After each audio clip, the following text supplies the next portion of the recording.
Assalamualaikum ta'ala alaikum warahmatullahi wabarakatuh. Alhamdulillahi rabbil alamin. Wassalatu wassalamu ala ashrafil anbiya'i wal mursalin. Sayyidina wa nabiyina maulana Muhammadin bil qasimil amin. Wa ala alihi wa sahbihi ajma'in. Subhanaka la ilma lana illa ma 'allamtana innaka antal alimul hakim. Qala al muallif hafizahullahu ta'ala wa nafa'ana bihi wa bi'ulumihi fid dharain amin. Rabi'an sifatu damil haidhi. Yang keempat adalah sifat darah haid.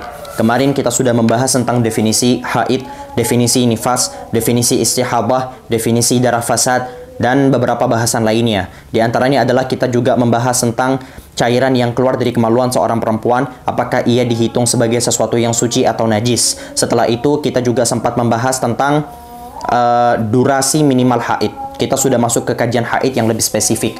Durasi minimal haid. Durasi minimal haid itu adalah 24 jam. Entah 24 jam ini terjadi secara berturut-turut, dalam artian setiap kali teman-teman berusaha mengambil kapas pada kemaluan tadi itu selalu ada, atau putus-putus. Putus-putus dalam artian kadang-kadang keluar, kadang-kadang tidak. Maka ini dihitung dengan cara dihitung darahnya tadi itu keluar selama berapa jam. Kalau dia keluar banyak sampai telah mencapai 24 jam selama 15 hari, maka dia dianggap sebagai darah haid. Kalau tidak sampai pada target 24 jam selama 15 hari, maka ia dianggap sebagai darah istihadah. Sudah kita bahas kemarin. Durasi maksimalnya adalah 15 hari. Durasi paling lumrahnya adalah 6 atau 7 hari. Sekarang kita akan membahas tentang sifat dari darah haid. Sifat ini meliputi, pertama, kita akan membahas tentang warna haid, warna-warna yang ada pada darah haid. Yang kedua, kita akan membahas tentang keenceran pada haid. Oke? Encernya. Encer atau kentalnya. Baik. Damul haidhi ya'ti bi'iddati sifatin. Darah haid itu datang dengan beberapa sifat. Yang pertama, wahiyya as-sawad. Warna. Kita bakalan ngomongin warna. As-sawad, hitam. Wal humrah, merah. Wasyuqrah, oren, ya. Was-sufrah, dan kuning. Wal kudrah, kudrah ini warna antara putih dan kuning. Kuning dan putih, kuning dan bening.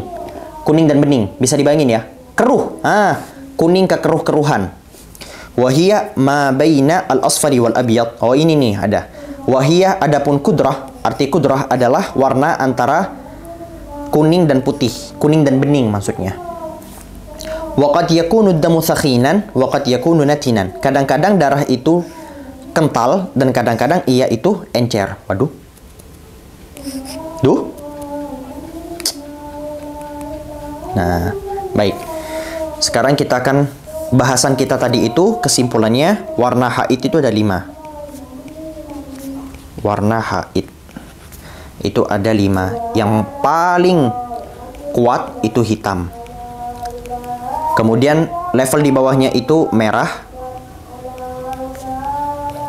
Level di bawahnya oranye. Level di bawahnya lagi kuning. Level di bawahnya lagi dan keruh. Baik, dari sisi kekentalan, maka ia terbagi menjadi 2. Yang pertama, kental doang, nggak manis. Terus yang kedua, encer. Nah, itu. Ini adalah hal yang harus teman-teman ketahui. Level tertinggi itu hitam, karena nanti ada bahasan, ya, ada bahasan yang mengharuskan teman-teman sekalian untuk mengetahui level tertinggi dan level terendahnya. Nah, jadi ini semua sudah diurut. Hitam paling tinggi, merah, oranye, kuning, dan keruh. Setelah itu kental dan encer. Baik.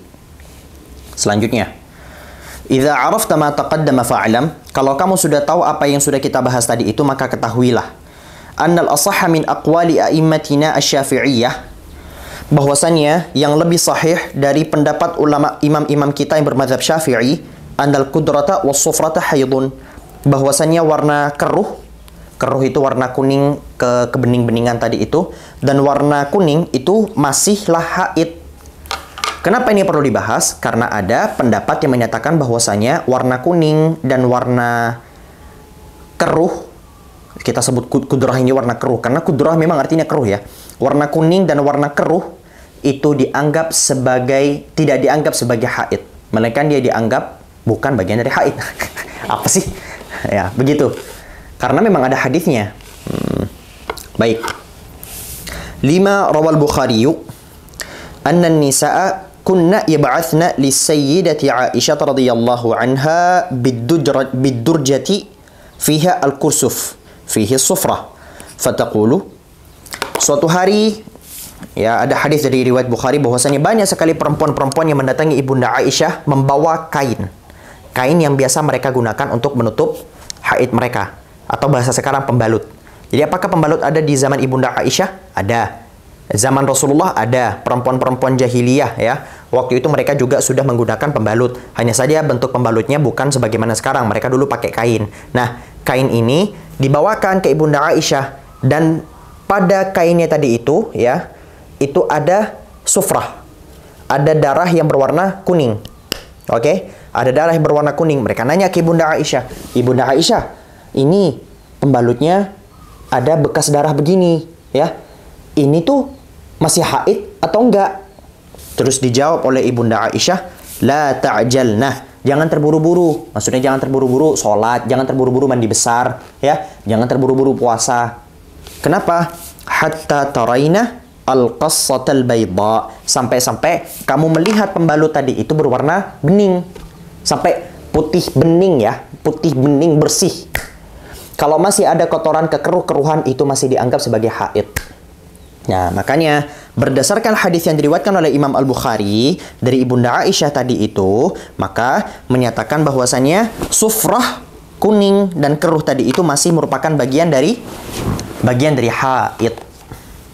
Ada hadis lain dari Ummi Atiyah radhiyallahu anha. Beliau berkata bahwasannya kami dahulu tidak pernah menganggap warna sufrah dan warna kudrah ini sebagai sesuatu. Kami gak pernah menganggap dia itu sebagai haid. Kunna la na'uddu as-sufrata wal kudrata syai'an. Ya, itu perkataan beliau. Sehingga terjadi pertentangan. Hadisnya sama-sama benar, ya. Hadisnya sama-sama benar, sama-sama sahih. Hadis dari Ibunda Aisyah dan hadis dari dari Ummu Atiyah. Oke, sama-sama benar. Lalu para ulama itu mendahulukan hadis dari Ibunda Aisyah. Kenapa? Karena Ibunda Aisyah ini yang lebih dekat hubungannya dengan Rasulullah dan yang lebih dekat dengan wahyu. Karena wahyu turun di rumah beliau, ya. Rasulullah SAW ada di rumah Ibunda Aisyah. Sehingga kita mengambil pendapat Ibunda Aisyah yang menyatakan apa? La ta'jalna hatta tarainal qassatal bayda. Ibunda Aisyah berkata, tolak ukurnya itu kalau sudah bersih total. Kalau sudah bening total, sehingga ketika masih ada keruh ini itu, maka ia tidak dianggap. Tidak dianggap sebagai sesuatu yang suci maksudnya. Dah, begitu saja. Hadza wallahu subhanahu wa ta'ala a'lam bis-shawab. Subhanakallahumma bihamdika asyhadu an la ilaha illa anta astaghfiruka wa atubu ilaik. Wassalamualaikum warahmatullahi wabarakatuh. Bye bye.